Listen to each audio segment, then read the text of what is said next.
He intends to play for the Jets. Yeah. Wants and needs, right? Two completely separate things. Hey, Mom, I want McDonald's. Well, you need to eat the food at home. So what's still holding up this deal?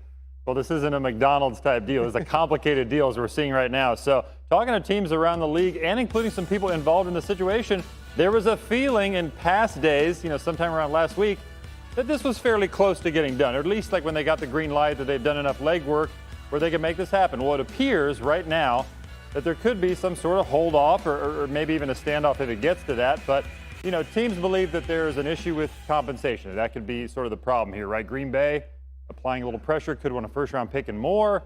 Teams are skeptical whether the Packers can actually get that, considering Rodgers' age and the $58 million that's due to him. And the Packers don't have to start or enact that $58 million until week 1. Sure. It's just sort of a balloon payment that's sitting out there that's not on their cap yet. And so, that's sort of their leverage where Green Bay's saying, hey, we can wait a little bit. I'm here, and they're prepared to be somewhat patient here. So it should come together, but it just hasn't yet. Green Bay remaining holding those keys. Talk about being patient, right? We've talked about this since last season. Lamar Jackson, though, can talk to whatever team he desires, including hot ones like maybe Fairleigh Dickinson.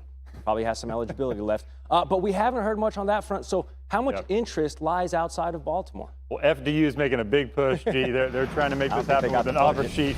And so right now, I'm not aware of a team that has put in an offer sheet for Lamar Jackson. And I believe he has not signed his franchise tender yet. Probably won't. He can wait this out. There's no need to right now. Can see what teams want to negotiate with him. Teams I've talked to are having a hard time figuring out who would put in that offer sheet. Could depend on the draft. So this is going to be a patient situation. Whichever team doesn't get their quarterback could get involved. They got Odell Beckham. His free agency should heat up. Now he's going to demand top dollar, so that's going to be an issue for some teams, but they believe that he can really help a contender. So it's believed he wants that top dollar plus the chance to play with a good quarterback. So Kansas City could get involved. You have the New York teams, of course, got the history of the Giants. Maybe even the Jets play with a certain quarterback, number 12.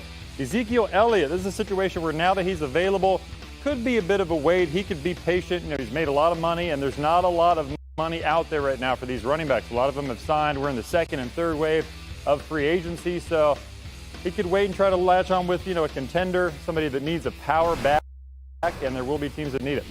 C.J. Stroud. Now, when I ask teams about the Carolina Panthers and the number 1 pick, I would say the mild consensus right now is that they think Stroud would be that pick at number 1. That he'd be the perfect passer for Frank Reich's offense. But I continue to hear that Carolina is evaluating, up to 3 quarterback options right now. They're taking this slowly. They know they have 40-plus days to shake all this out and maybe even move back a pick or two if they want to, if they feel like they can still get their guy and get more draft compensation. Man, the Sharks are going to continue to circle, and that frenzy is going to pick up as we bear down on the first round of the NFL draft at the end of April. Jeremy Fowler with the latest this morning on Sports. This is OC when they were in New England. The 31-year-old Garoppolo is coming off a season where he played 11 games before coming down with another injury. I don't want to be given any, you're the franchise guy or whatever. I want to come in and earn it. I think that'll come through hard work, working with the teammates, being at the facility.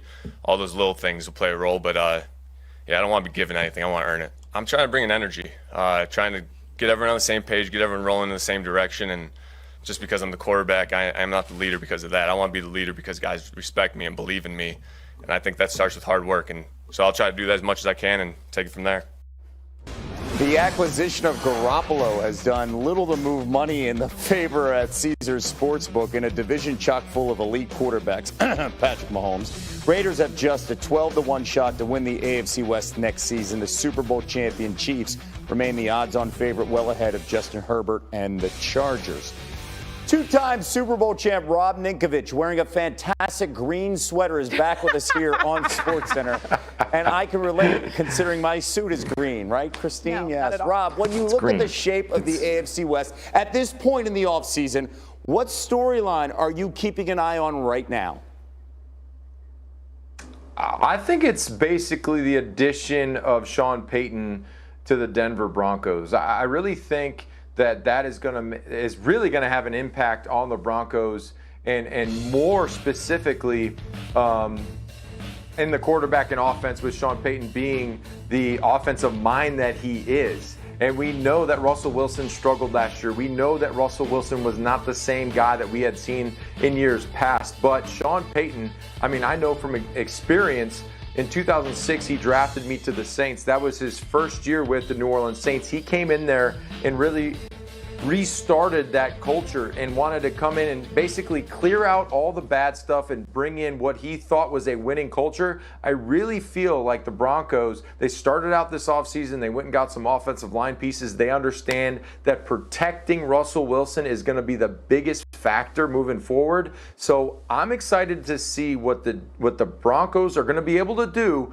with Sean Payton as their head coach, because I know that he is not only a really smart head coach, but he's very authoritative, and he's going to come in there. He's not going to mess around, and he's not going to just let people be able to do their own thing. So he's going to have a system in place, and I feel like they could be a team to watch out for in that division. You got that vibe immediately at his news conference. He's not there to mess around, like you mentioned. In Field Yates, the deal tops out at $9 million for Gesicki, who spent the last 5 seasons with the Dolphins and did that awful gritty. The Cowboys have agreed to a 2-year deal with backup Cooper Rush, which could max out at $6 million. Sources telling Todd Archer Rush went 4-1 as a starter last season when Dak Prescott went down with a broken thumb. Christine?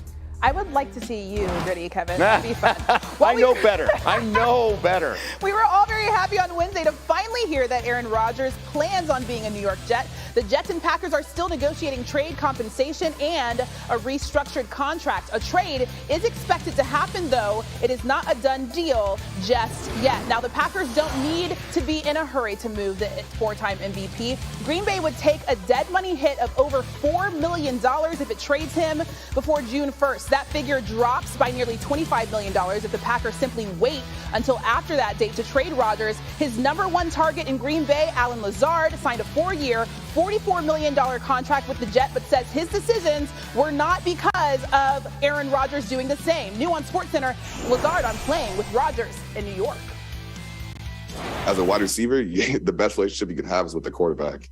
And the relationship I have with him has been phenomenal. And we were both trying to do what's right for the both of us. And obviously him and his situation is a little bit different with his career and everything and where I want to take my career, the next step and stuff. So obviously standing here today, it feels good knowing that 12 is going to be my quarterback again. Now, the Bills are the favorite at Caesars Sportsbook to take the AFC East next season, but with Aaron Rodgers likely to join the Jets, they're right behind the Bills. New York has the 6th shortest odds to win the Super Bowl at 14-1. 2-time Super Bowl champ Rob Ninkovich with no green on joins the show now. Rob, the Rodgers deal isn't official just yet, but let's just say hypothetically that it gets done at some point in the next few weeks. If Rodgers is a Jet, which team is your favorite to win the AFC East next season? First off, I'd like to defend myself. This is a very dark green. Okay, yeah, so sure. Happy St. Paddy's Day. Second of all, to answer your question, I would say that if this whole deal goes through with the Jets and they do land Aaron Rodgers, I am putting them at the top of the division. Yes, that's right, above Buffalo, just because of the fact that the Jets will have a top 10 defense, maybe top 5 defense. They have a very, very stout defense.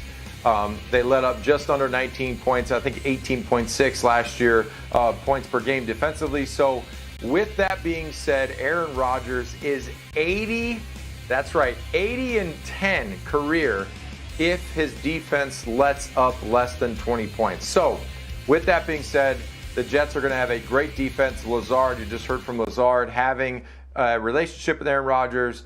They're going to have a better offensive line than the Packers did last year. So Aaron Rodgers will be reinvigorated, ready to go in a new city, having to prove everyone that the trade worked out in their favor. So I would see Aaron Rodgers in MVP form. So that's why I'm putting them top of the division if they get this deal done. It's not done yet, so I'm still like, we'll see. Okay. Well, the Jets have the league's longest active playoff drought, having not played in the postseason since 2010, back with Mark Sanchez and Rex Ryan. More with Rob ahead on SportsCenter. We'll dive into the AFC West with a team that could make the biggest jump to challenge the Chiefs at the top of the division. Kev? Christine, key game tonight out in the Western Conference. The Mavericks are in L.A. to face the Lakers. Luka Doncic remains out while Kyrie Irving is questionable. As for the Lakers, Anthony Davis is probable. He missed Wednesday night's game against the Rockets since he's being held out on the second games of back-to-backs. The Lakers lost to that Rockets team, a team that has 17 wins. So we got a play-in situation. When you take a look specifically here with the Mavericks and Lakers, and I know the cut line is here with the play-in, right? This is where it's supposed to be with the top 6 teams getting in. The Mavericks, a game out.